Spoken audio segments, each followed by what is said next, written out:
Hello बच्चों।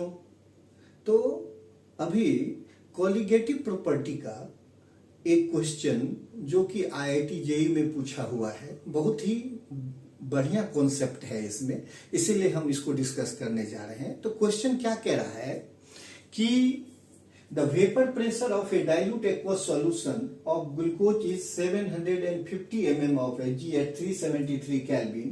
The molality of solution is what. Question कह रहा है कि एक एक्वस सॉल्यूशन है ग्लूकोज का जिसका टेम्परेचर 373 केल्विन है। तो 373 केल्विन है, तो 373 केल्विन मतलब कितना, 100 डिग्री सी, और ये बॉइलिंग पॉइंट हुआ। तो नॉर्मल बॉइलिंग पॉइंट वाटर का 100 डिग्री सी होता है। तो यहां पर जो हमारा प्रेशर होगा कितना, 1 atm प्रेशर, क्योंकि जब भी कोई सॉल्वेंट आपका है और वो नॉर्मल बॉइलिंग पॉइंट पे होता है, इसका मतलब प्रेशर आप कितना लेंगे उसका, 1 atm। ओके, तो यहां पर है क्या कि क्वेश्चन में है कि ग्लूकोज का एक एक्वस सॉल्यूशन है जिसका वेपर प्रेशर 750 केल्विन है 373 केल्विन पर। तो मोलैलिटी बताइए। तो सबसे पहले ये बात कि 373 केल्विन टेम्परेचर मतलब 100 डिग्री सी, और यहाँ सॉल्वेंट वाटर है, इसका मतलब ये हुआ कि वाटर जो है वो 100 डिग्री सी पर है। तो वाटर का नॉर्मल बॉइलिंग पॉइंट है 100 डिग्री सी, इसलिए प्रेशर यहाँ कितना लेंगे आप प्योर सॉल्वेंट का, 1 atm, मतलब कितना, 760 mm।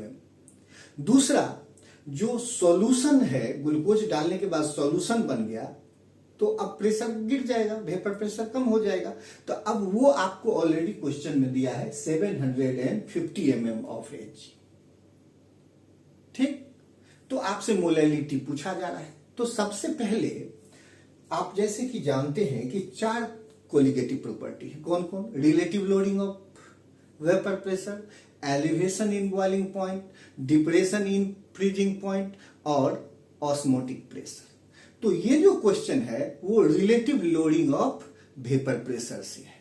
तो relative loading of vapour pressure से है, तो इसका फॉर्मूला होता है P0 minus PS by P0। This is the relative loading of vapour pressure. और रॉल्ट साहब के हिसाब से relative loading of vapour pressure जो होता है वो मोल फ्रैक्शन ऑफ सॉल्यूट के बराबर। Relative loading of vapour pressure किसके बराबर, मोल फ्रैक्शन ऑफ सॉल्यूट के। तो अब यहां देखिए P0 तो vapour pressure of pure solvent है, वो 100 डिग्री सी पर है, इसीलिए 1 atm मतलब 760 ऑटोमेटिकली ले लेंगे। और PS जो है वो वेपर प्रेशर ऑफ सॉल्यूशन है। क्या solution, aqueous solution of glucose, जो ऑलरेडी आपको 750 mm दिया हुआ है। और X1 जो है वो आपको मोल फ्रैक्शन है सॉल्यूट का।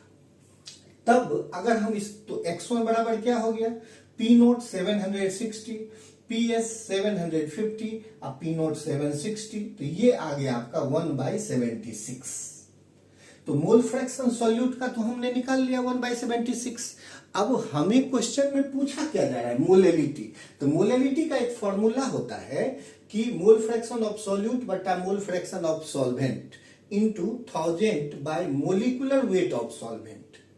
क्या, मोल फ्रैक्शन ऑफ सॉल्यूट बटा मोल fraction of solvent into 1000 bye molecular weight of solvent. और सॉल्वेंट आपका यहाँ वाटर है तो मोलिकुलर वेट 18 हो जाएगा, इसीलिए 18 ऑलरेडी मेंशन कर दिए। अब आइए इसको बनाते हैं। तो जैसे कि हम जानते हैं यहां पर एज वी नो कि मोल fraction of solute plus mole fraction of solvent जोड़ के कितना होता है, 1। तो मोल फ्रैक्शन अगर सॉल्वेंट निकालेंगे तो 1 माइनस X1 होगा। तो 1 minus X1 1/76, it is equal to 75/76। तो here the value of mole fraction of solute is 1/76 while the value of mole fraction of solvent is 75/76।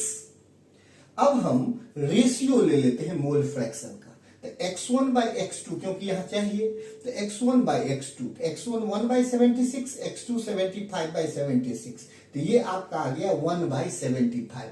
तो here the ratio of mole fraction of solute and solvent is equal to 1 by 75. So here the formula of molality x1 by x2 into 1000 by molecular weight of solvent. तो x1 by x2 के जगह पर 1 by 75 place कर दिए और molecular weight आप solvent का कितना है 18. अब जब आप इसको कैलकुलेट करेंगे तो ये कैलकुलेट करने पर आएगा 0.74 m और ये कौन सा आंसर हो गया आपका ऑप्शन नंबर डी. उम्मीद करते हैं कि आप इस क्वेश्चन को बढ़िया से समझे होंगे. Thank you.